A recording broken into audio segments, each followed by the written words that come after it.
बहुत पुरानी बात है। एक सेठ था, वो सबको उधार पे पैसे देता और जैसे ही कोई उधार पे पैसे लेने के लिए आता तो वो अपने मुनीम जी को कहता कि इन्हें उधार पे पैसे दे दो। और मुनीम जी क्या करते, उनको पूछते कि तुम ये रुपए जो लेके जा रहे हो वो इस जन्म में चुकता करोगे या अगले जन्म में। कोई कहता इस जन्म में चुकता कर देंगे तो कोई कहता अगले जन्म में। अब ये बात एक चोर को पता चल गई। चोर ने सोचा, बड़ा मूर्ख सेठ है, कोई अगला जन्म भी होता है क्या। तो उस सेठ के पास जाकर के कहता है, सेठ जी मुझे 5 लाख रुपए उधार दे दो। सेठ जी हमेशा की तरह अपने मुनीम जी को आदेश देते हैं। मुनीम जी भी वही सवाल उस चोर से पूछते हैं, इस जन्म में चुकता करोगे या अगले जन्म में। चोर मन मन में तो खुश हो रहा था कि अगला जन्म थोड़ी कोई होता है, तो वो उसको कहता है कि मैं अगले जन्म में चुकता करूँगा। और मुनीम जी भी औपचारिकतावश खाते के अंदर लिख देते हैं, अगले जन्म में चुकता करेंगे। जैसे ही अलमारी खोल के वो 5 लाख रुपए चोर को दे रहे थे तो चोर की नीयत तो ठहरी चोरी की।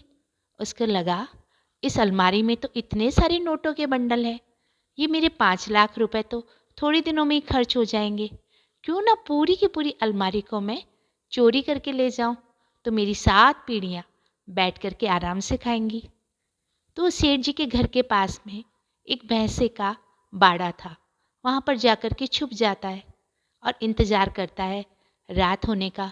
कब रात होगी, कब सेठ जी सोएंगे, कब लाइटें बुझेंगी, तो मैं जा कर के पूरी अलमारी से वो सारे नोटों के बंडल उठा के ले जाऊंगा। वहीं 2 भैंसें आपस में बातें कर रही थी और उस चोर को भैंसों की भाषा का ज्ञान था। एक भैंस दूसरी को पूछती है, बहन तू यहाँ कैसे। तो वो कहती है कि मैंने इस सेठ से उधार पैसे लिए थे और कहा था अगले जन्म में चुकता करूँगी, तो मैं 4 साल से यहीं पे हूँ और दूध दे दे के अपने रुपए चुकता कर रही हूँ। वो दूसरी भैंस को पूछती है, तू कैसे। वो कहती है, मैंने भी इसी सेठ से रुपए उधार लिए थे और कहा था कि अगले जन्म में चुकता करूँगी, तो शायद मैं भी भैंस बन के आई हूँ और दूध दे दे करके मैं इसका हिसाब चुकता करूँगी। अब चोर को सारी बात समझ में आ जाती है कि चुकता तो करना ही होता है। अब चोर सुबह का इंतज़ार करता है कि सुबह हो तो मैं इस सेठ को 5 लाख रुपए लौटा दूं और उन्हें जाके कहूं कि इस जन्म का जन्म में ही चुकता करो। छोटी सी कहानी है, पर हमें ये सिखाती है, हम सब जिस भी रिश्ते से बनते हैं, जिन भी लोगों से मिलते हैं, शायद कुछ न कुछ चुकता करने आए हैं। इसलिए हंसते मुस्कुराते खुशियों के साथ चुकता करते रहिए।